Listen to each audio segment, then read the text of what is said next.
Good day. There's a car show, show and shine. This would be my favorite version of a Camaro, 69 RS.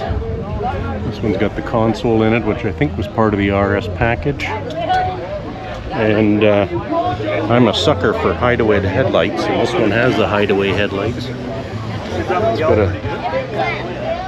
It's a retro mod with a different motor in it, or engine, sorry.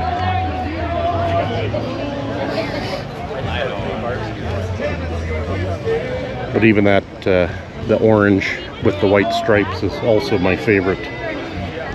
And it's got that nice houndstooth or whatever interior. And the gauge package on the console.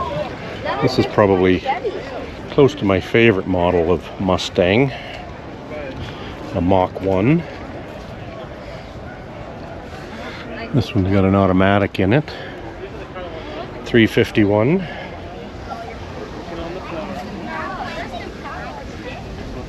$1970.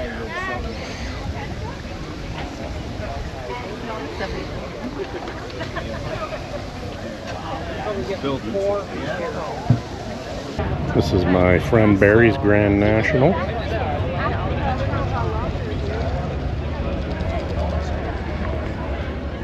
Nice embroidery in the seats. Even got the Grand National floor mats.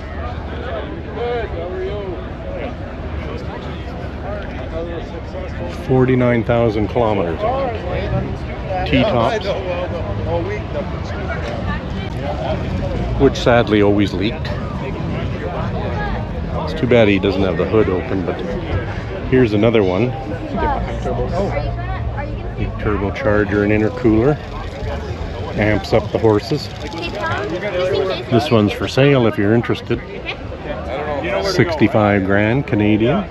But the city is all up in our... Oh, yeah, we'll be there in a bit. Barry's is nicer though. 67.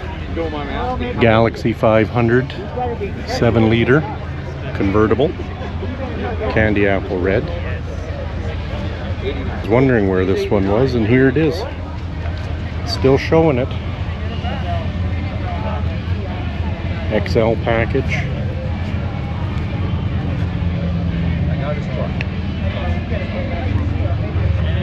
Console. The only problem is his bumper in the back of his truck looked like tinfoil. Yeah, he's always stated that it's unrestored. Bought at Healy Ford here in Edmonton. It's got that cone steering wheel from the 1967. 43,500 miles. Here's a nice first gen charger. Console. This one has the open back and the fold down seats. 4-passenger. 1966.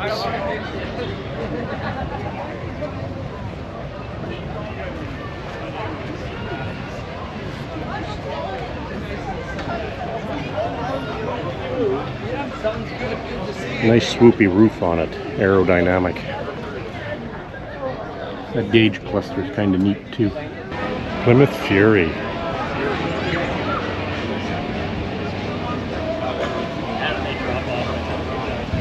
I love these fins. Convertible version. Oval steering wheel's interesting. Push button transmission.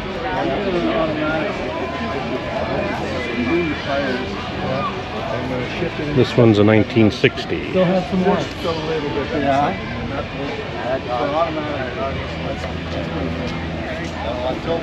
Just kind of over the top styling. Nice Cutlass 442 Oldsmobile. So the 442 badging originally meant 4-barrel, 4-speed, dual exhaust. But then they discovered from a marketing perspective, not a lot of people were going to buy the standard. This one is an automatic. So what they claim it really meant was 400 engine, 4-barrel, dual exhaust. This one is 68.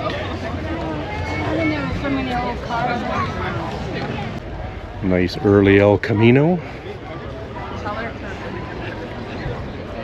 It's probably a 59 or 60 based on the wings.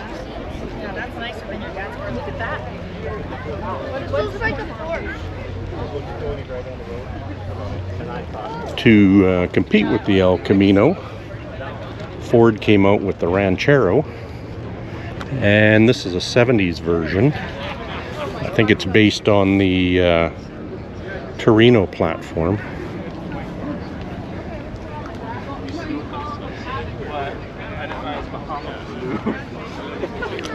For those who want the ride of a car, but the capabilities of a truck. That's the biggest thing. Because the kids, because kids don't really have very few people wearing. This is one of my favorite cars.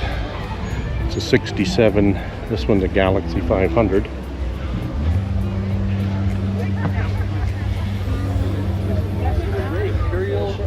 My stepdad had a 67 LTD 4-door sedan. I like that cone-shaped steering wheel. Not a lot of people like that.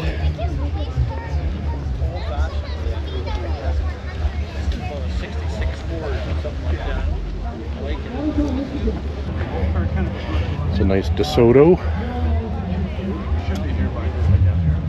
1960.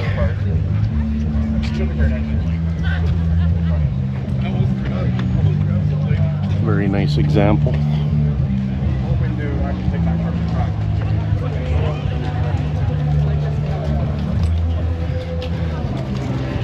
The Big Fin era GTO. Nice to see it wasn't rebranded as a fake Judge.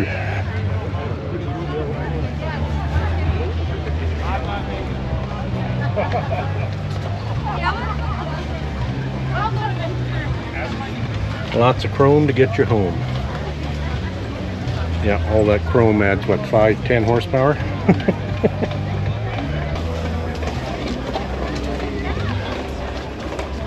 This is something that piques my interest. Nice GTO. Has a console in it. Nice interior, good looking paint job.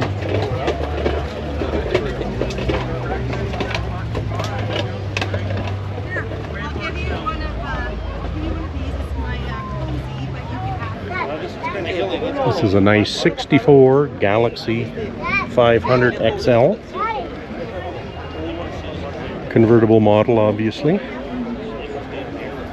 It's got a console in it. Gear shift on the column, though.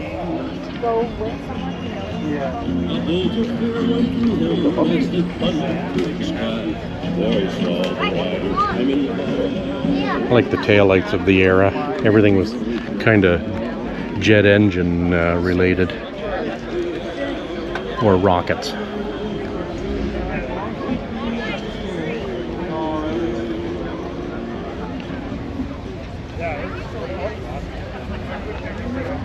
Nice 64 Catalina with the tri-power. It's 421. Factory air, power steering, power brakes, which were big options back in the day.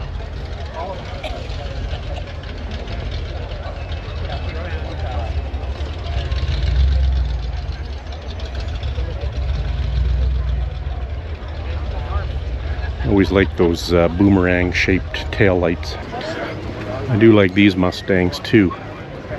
This one's a 68. California Special. Automatic. This one has the sequential tail lights similar to what Thunderbird came out with.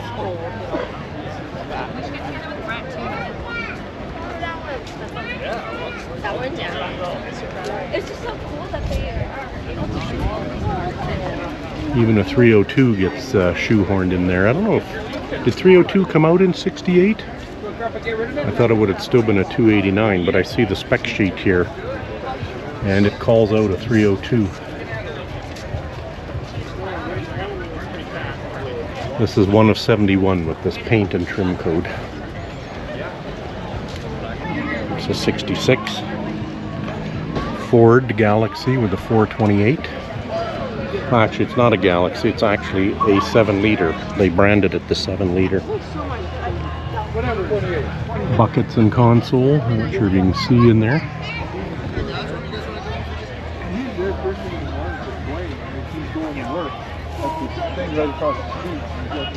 It does say Galaxie 500 on it still.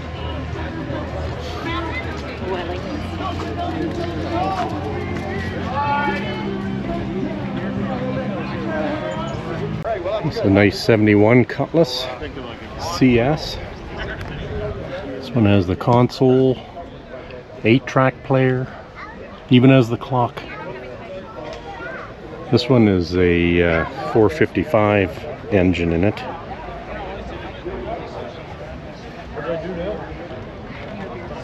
You can tell it's a 71 because it has the round signal lights, and the tail lights are 2 spots. The 72 would have the round signal lights, but it would have more of a honeycomb tail light. So it'd be 6 sections instead of 2.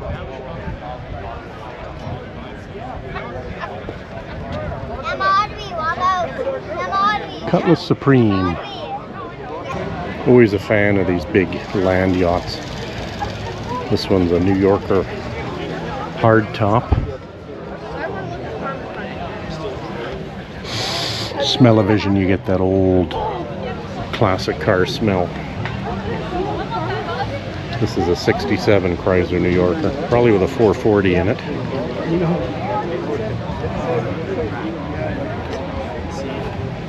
Fender skirts.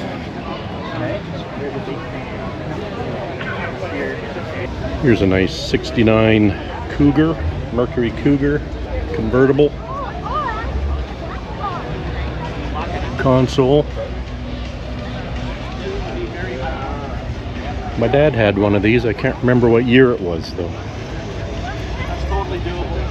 It's got the sequential tail lights. This is the XR7 model. It's got a few more options with it.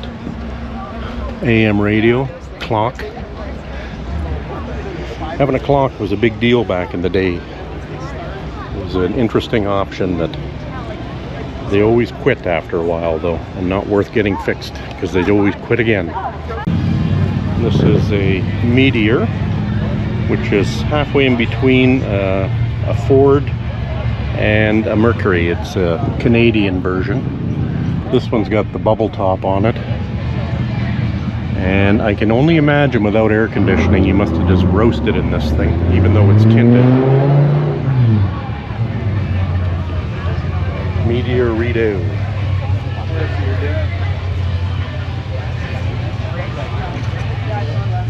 $19.55. Pink was a popular color in the 50s and early 60s. This is a nice 1967 Meteor, and what's interesting is because they're between a Ford and a Mercury, and they're a Canadian version, if you look at the dash, it's pretty much a 1967 Ford dash, and the cone steering wheel.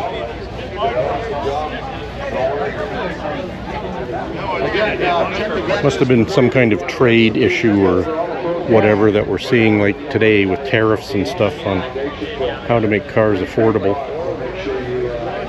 So they had the Meteor version in Canada.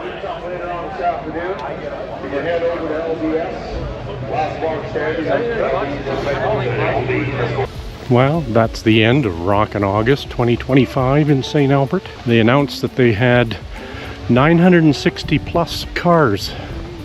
I thought it was bigger than it had been in the past. They said they set a record this year. Until the next one.